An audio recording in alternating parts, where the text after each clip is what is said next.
solidariedade. Benditos aguilhões da vida que nos impulsionam para a frente. A forja da provação funciona para todos. Hoje, um de nós. Amanhã, outro de nós. Doemos nossas mãos em solidariedade fraternal. Amparemo-nos.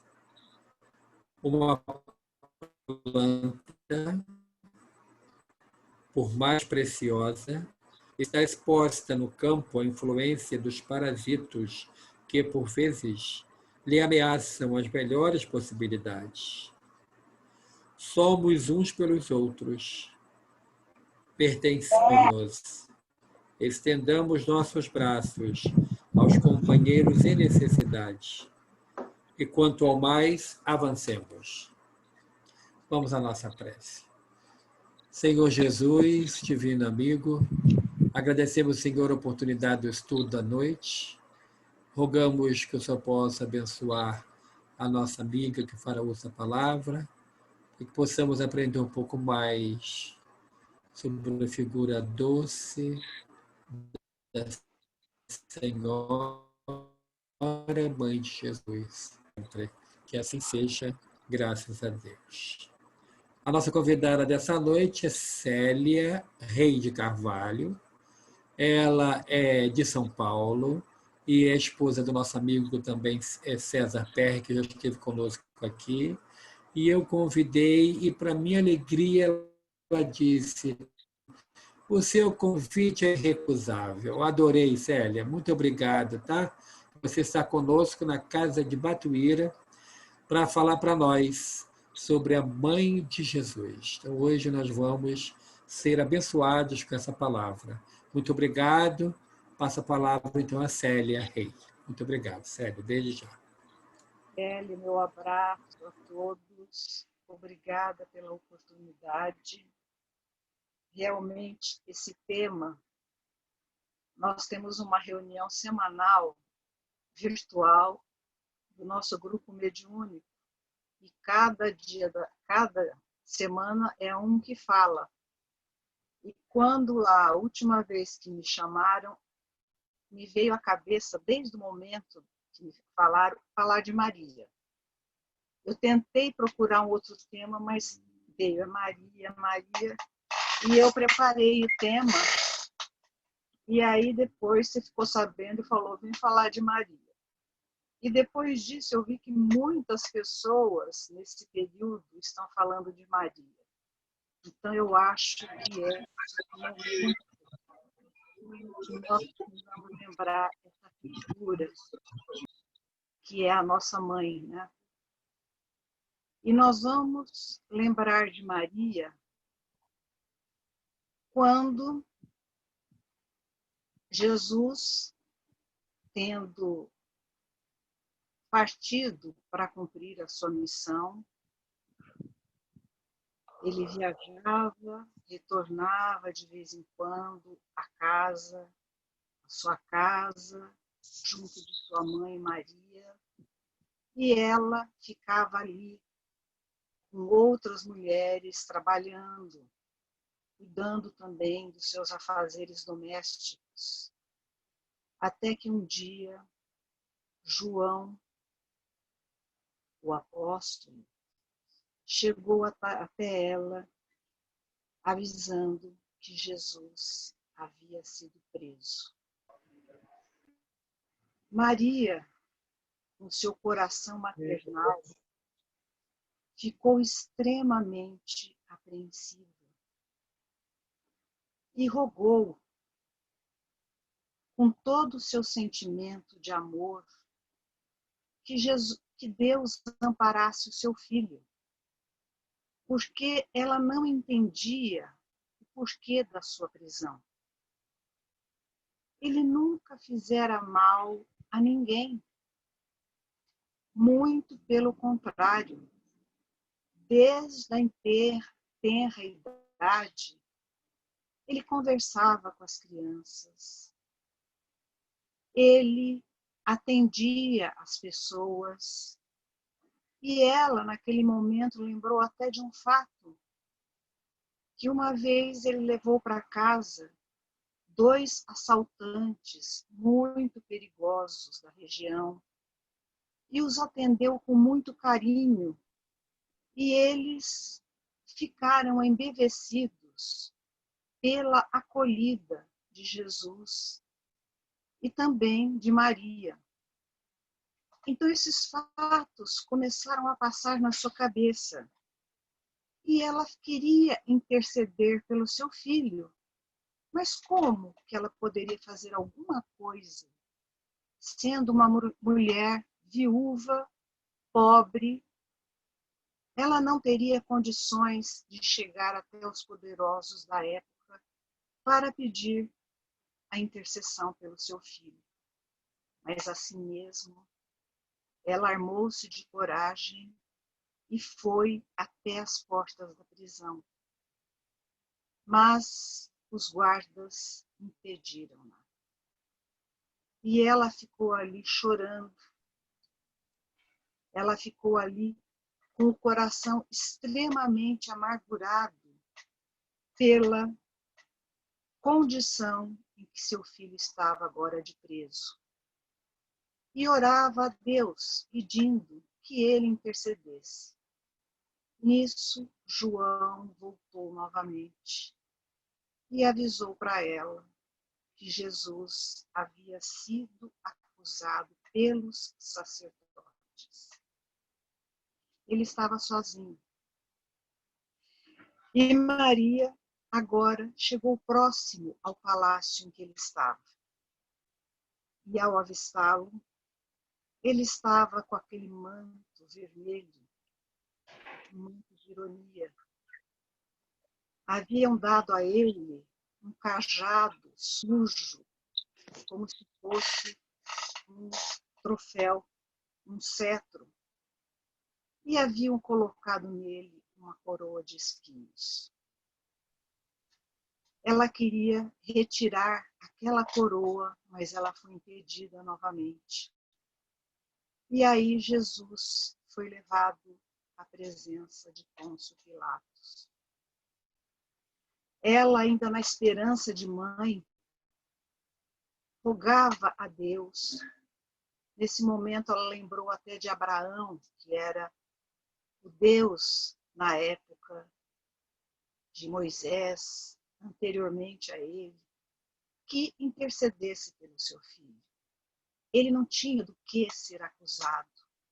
E o seu coração de mãe doía muito.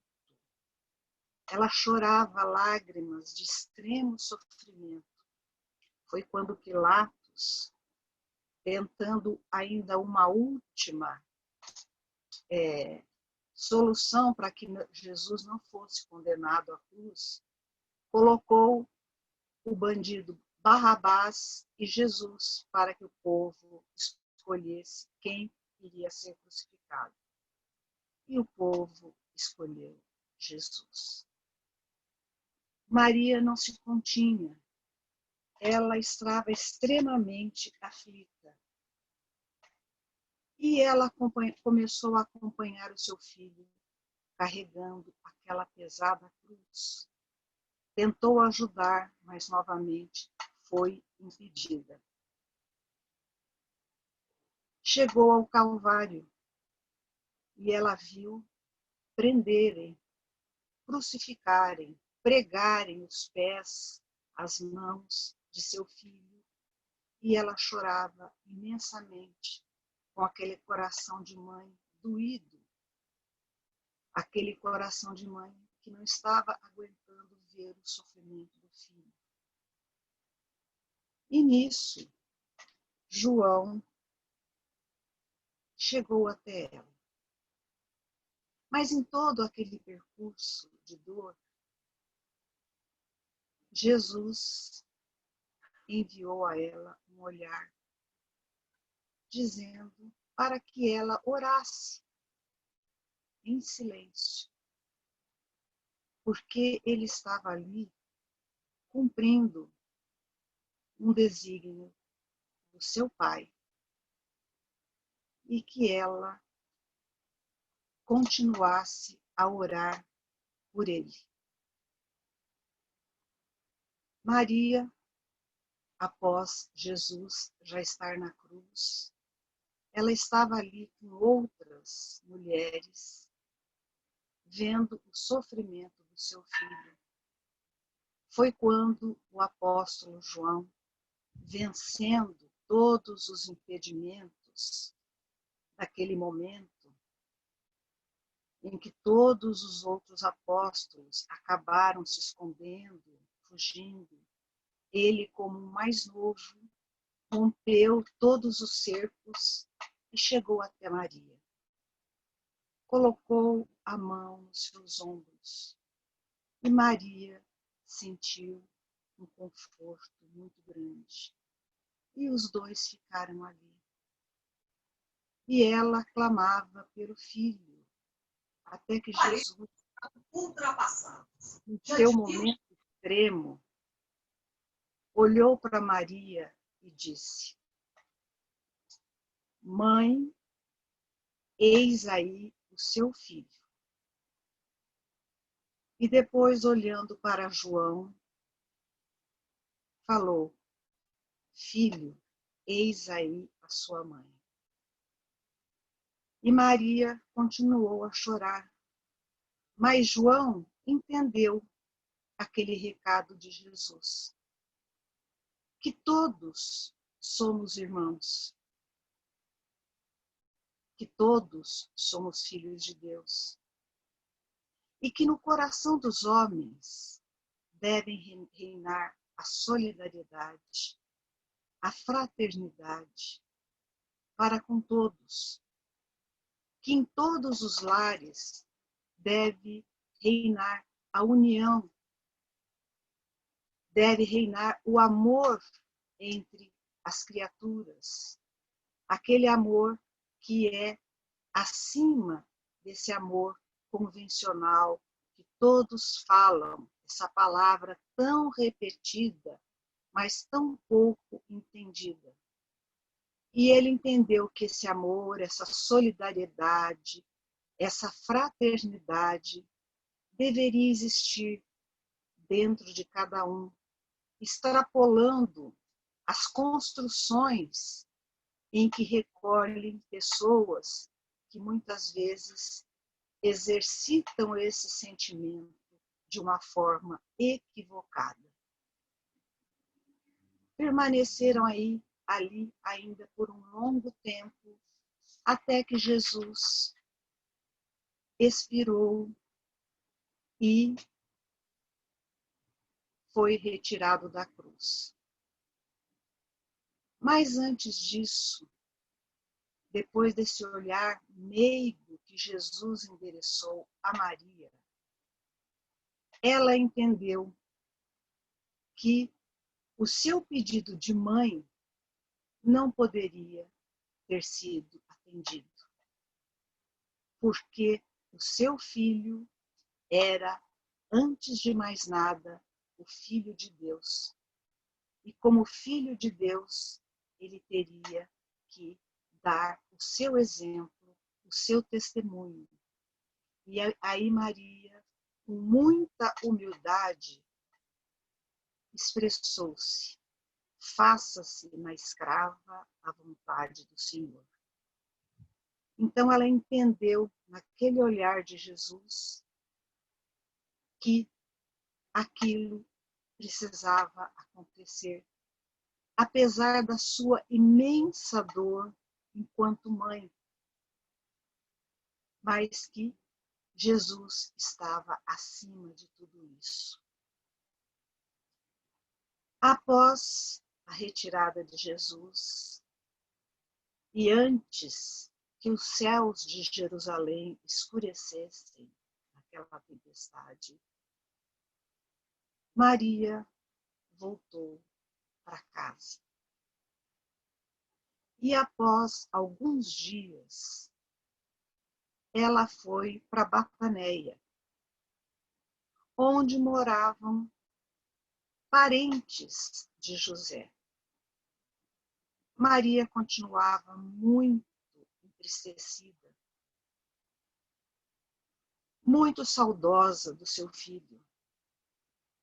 E ali, entre aqueles parentes, ela ficava relembrando de tudo o que seu filho havia ensinado, de todos os momentos que haviam passado juntos, com aquela tristeza profunda de não tê-lo mais ali ao seu lado, mas entendendo que tudo acontecera como devia.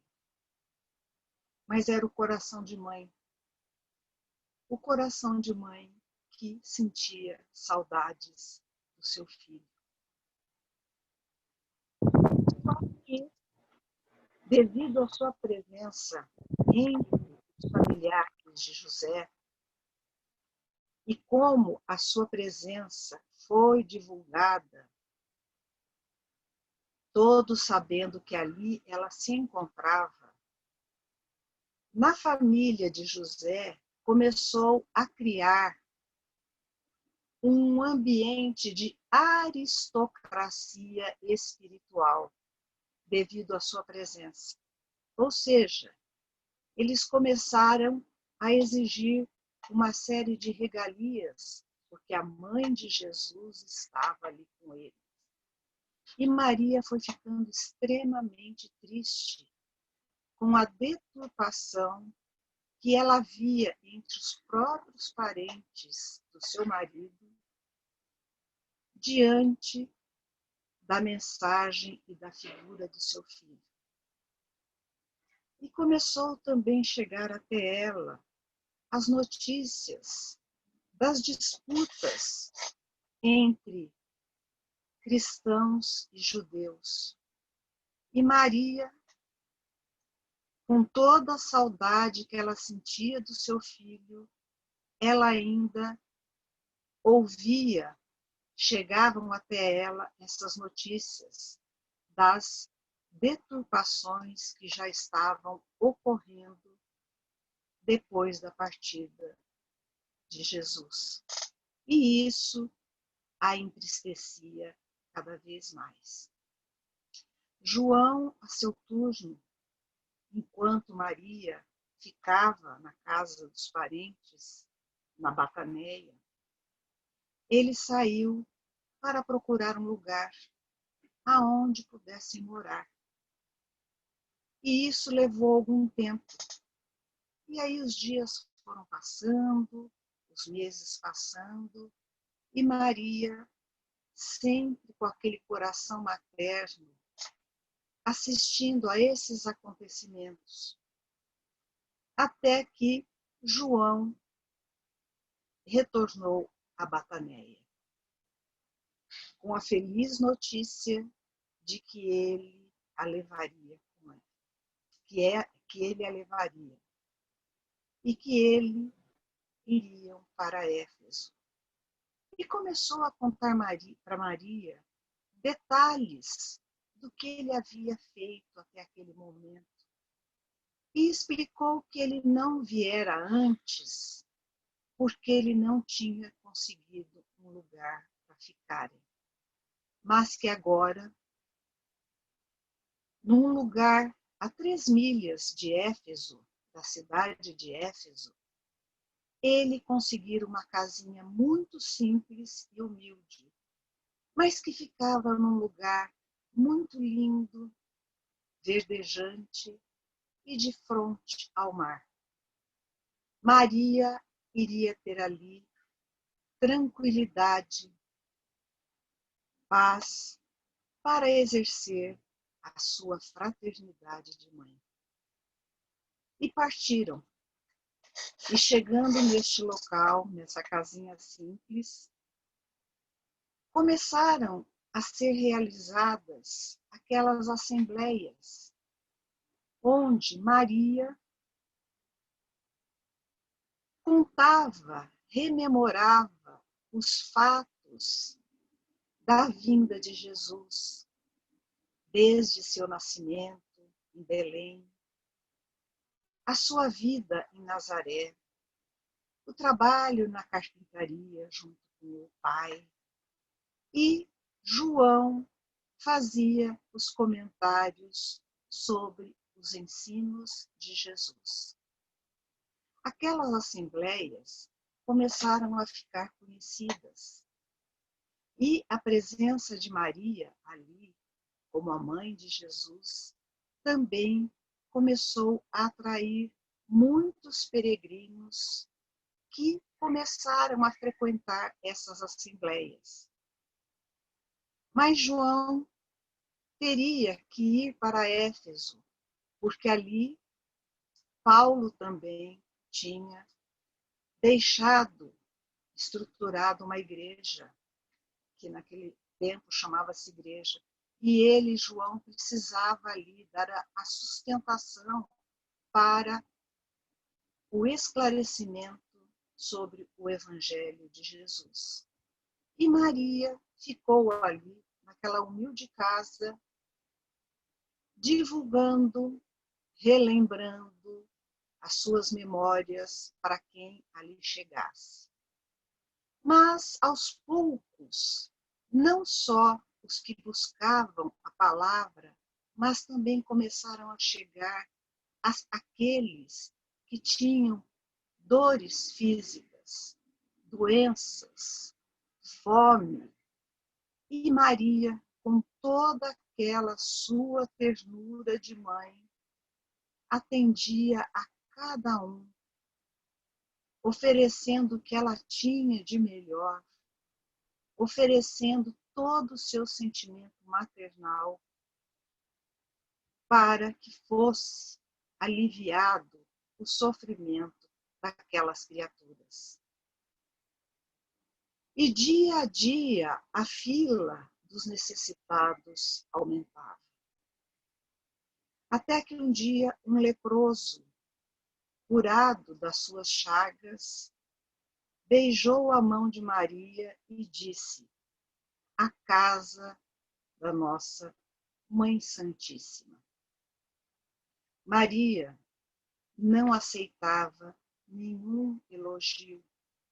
Maria não aceitava nenhuma homenagem, mas o nome de Mãe Santíssima ela aceitou, porque ela se sentia a mãe de todos que ali vinham à procura de sua ajuda.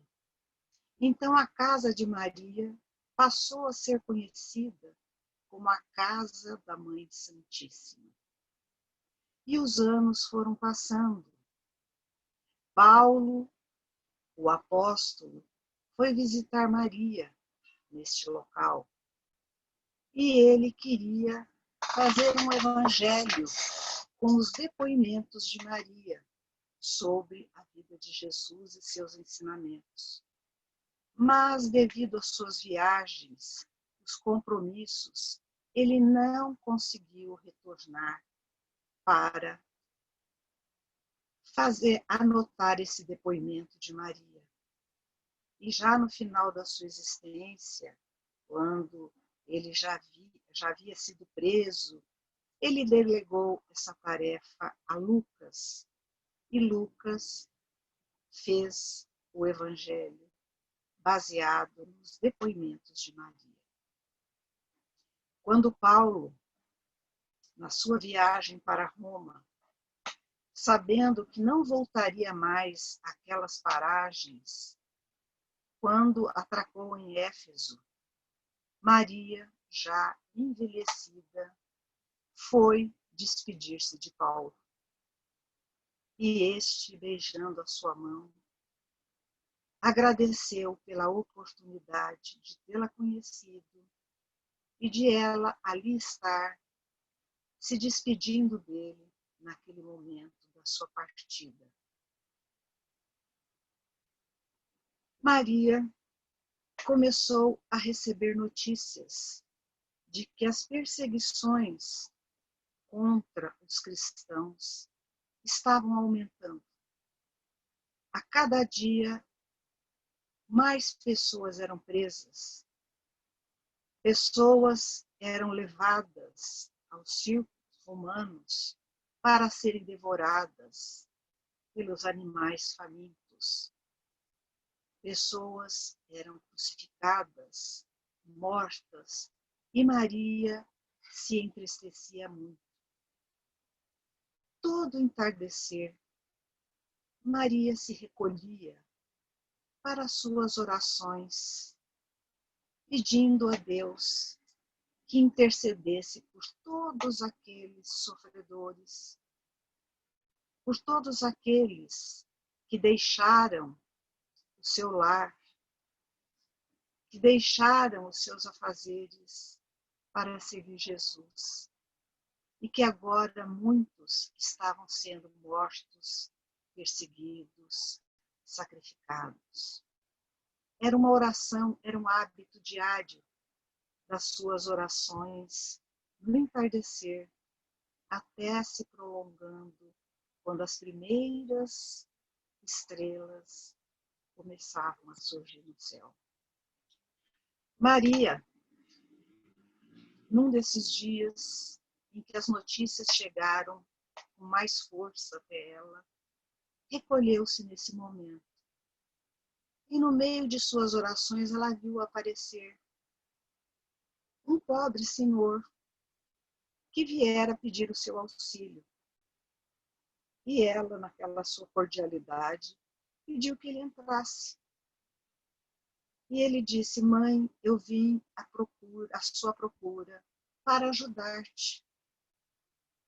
Maria ficou assim, sem saber muito o que estava acontecendo, porque todos chegavam até ela para pedir. Mas aquela criatura vinha até ela oferecer uma palavra de bom ânimo, trazer uma mensagem para o seu coração dolorido de mãe, que em nenhum instante sequer esquecia do seu filho bem-amado. E aquela voz lhe trazia um conforto muito grande ao seu coração. E aquelas palavras lhe preenchiam a saudade, a ausência daquele filho bem-amado. Até que essa pessoa não identificada até aquele momento ergueu suas mãos e disse: minha mãe, venha dar-me o seu abraço. E Maria, neste instante, enxergou as duas chagas na mão. E ela entendeu que aquele era o seu filho que retornava. Ela olhou para os seus pés e viu também as marcas dos pregos. Procurou na região próxima a seu coração a cicatriz daquela lança que foi enviada por um soldado, e ali estava. Maria ficou envolvida num sentimento inexplicável de alegria. Tentou ajoelhar para beijar os pés do seu filho, mas ele não deixou. Ele sim ajoelhou, pegou as suas mãos e disse: minha mãe, eu vim te buscar. Meu pai permitiu que a senhora viesse para o meu reino como a rainha de todos os anjos. Maria perdeu as forças. Queria falar, mas não conseguia.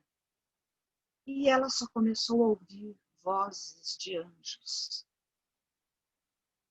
Maria acalmou-se, não falou mais. E João foi buscado às pressas em Éfeso para que viesse dar o atendimento, os últimos atendimentos a Maria naquele seu momento final da existência física. João ficou ali com ela até que Maria, numa manhã clara, radiosa, desprendeu-se do corpo físico. Assim que o fez, ela viu a imensidão de espíritos que Humberto de Campos fala como anjos, cantando hinos. Mas, antes que ela fosse conduzida, ela pediu para voltar a Galileia. Ela queria ver o rio Tiberíades. Ela queria rever aquelas paisagens em que ela vivera e seu filho desenvolvera toda a sua missão. E assim aconteceu. Depois ela pediu para ir ter com aqueles que estavam presos nas prisões do Esquilino, em Roma. E imediatamente ela se viu lá, naquela cidade suntuosa, e dirigiu-se aos cárceres, onde as pessoas estavam ali, em extremo sofrimento, em extrema penúria, e começou a dar um ânimo, orar por cada um daqueles que ali se encontravam. Mas ela queria deixar alguma coisa a mais, além da sua vibração de mãe, além dos seus pensamentos de coragem. Então ela se aproximou de uma jovem que estava perto das grades e disse: cante, minha filha, cante para Jesus. E a jovem, sem entender, sentiu aquela alegria e começou a cantar canções endereçadas a Jesus. E todos os prisioneiros também começaram a cantar, estabelecendo um clima de paz entre todos. Nesse instante, Maria foi conduzida à sua morada. Seu filho não estava ali, mas ela tinha certeza que ele a estava esperando no local em que ele havia prometido levá-la. Maria, hoje, no plano espiritual, ela tem uma missão muito grande, que é a legião dos servos de Maria, que trabalham no resgate dos espíritos que se suicidaram. No livro Memórias de um Suicida, Camilo Castelo Branco relata bem o trabalho desses espíritos que compõem a legião dos servos de Maria. Maria também tem o Hospital Maria de Nazaré e a Mansão da Esperança, num trabalho que ela faz de acolhimento a todos os espíritos que necessitam de um carinho materno.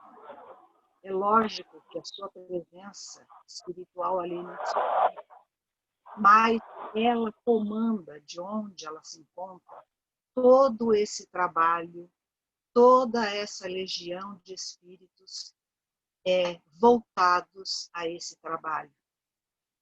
E eu gostaria agora de encerrar a minha fala. Eu vou ler uma poesia. Vou ler porque eu não tenho memória suficiente para guardá-la total. Então, por isso, eu vou permitir a vocês ler essa poesia que mostra bem o trabalho de Maria. É uma poesia de Maria Dolores chamada Retrato de Mãe. Depois de muito tempo, sobre os quadros sombrios do Calvário, Judas, cego no além, errava solitário. Era triste a paisagem, o céu era nevoento. Cansado de remorso, sofrimento, sentara-se a chorar. Nisso, nobre mulher de planos superiores, nimbada de celestes esplendores, que ele não conseguia divisar, chega e afaga a cabeça do infeliz. Em seguida, num tom de carinho profundo, quase que em oração, ela lhe diz: meu filho, por que choras? E ele responde: acaso não sabeis? Claramente agressivo. Sou um morto e estou vivo. Matei-me e novamente estou de pé, sem consolo, sem lar, sem amor e sem fé. Não ouvistes falar em Judas, o traidor? Sou eu que aniquilei a vida do Senhor. A princípio, julguei poder o fazer rei, mas apenas lhe impus sacrifício, martírio, sangue e cruz. E em flagelo e aflição, eis a que a minha vida agora se reduz. Afastai-vos de mim, deixai-me padecer neste inferno sem fim. Nada me pergunteis, retirai-vos, Senhora. Nada sabeis da mágoa que me agita. Nunca penetrareis minha dor infinita. O assunto que lastimo é unicamente meu. No entanto, a dama calma respondeu: meu filho, sei que sofres, sei que lutas, sei que a dor que te causa o remorso que escutas, e venho apenas falar-te que Deus é sempre amor em toda parte. E acrescentou serena: a bondade do céu jamais condena. Venho por mãe a ti, buscando um filho amado. Sofre com paciência a dor e a prova. Terás em breve uma existência nova. Não te sintas sozinho ou desprezado. Judas interrompeu-a e bradou, rude e pasmo: mãe, não me venhais aqui com mentira e sarcasmo.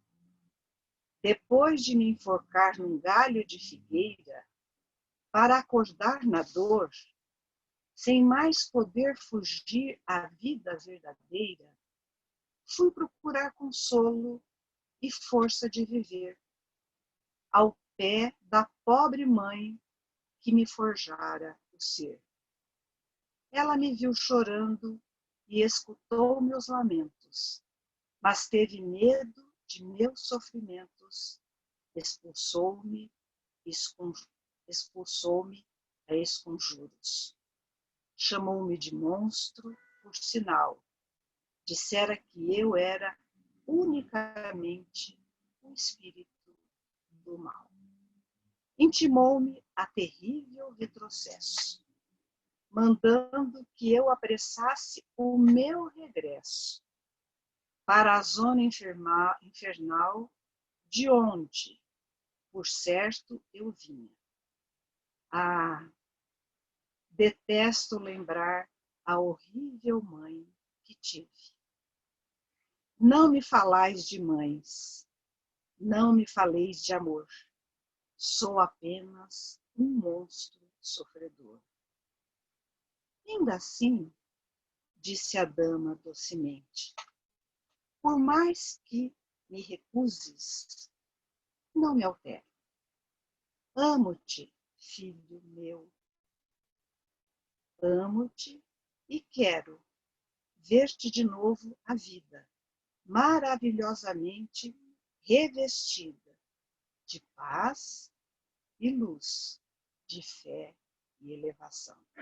Virás comigo à terra, perderás pouco a pouco o ânimo violento. Terás o coração nas águas de bendito esquecimento. Numa nova existência de esperança, levar-te-ei comigo a remansoso abrigo, dar-te-ei outra mãe, pensa e descansa. E Judas, nesse instante, como quem olvidasse a própria dor gigante, ou como quem se desagarra de um pesadelo atroz, perguntou: quem sois vós? Que me falais assim, sabendo-me traidor? Sois divina mulher irradiando amor, ou anjo celestial de quem presinto a luz?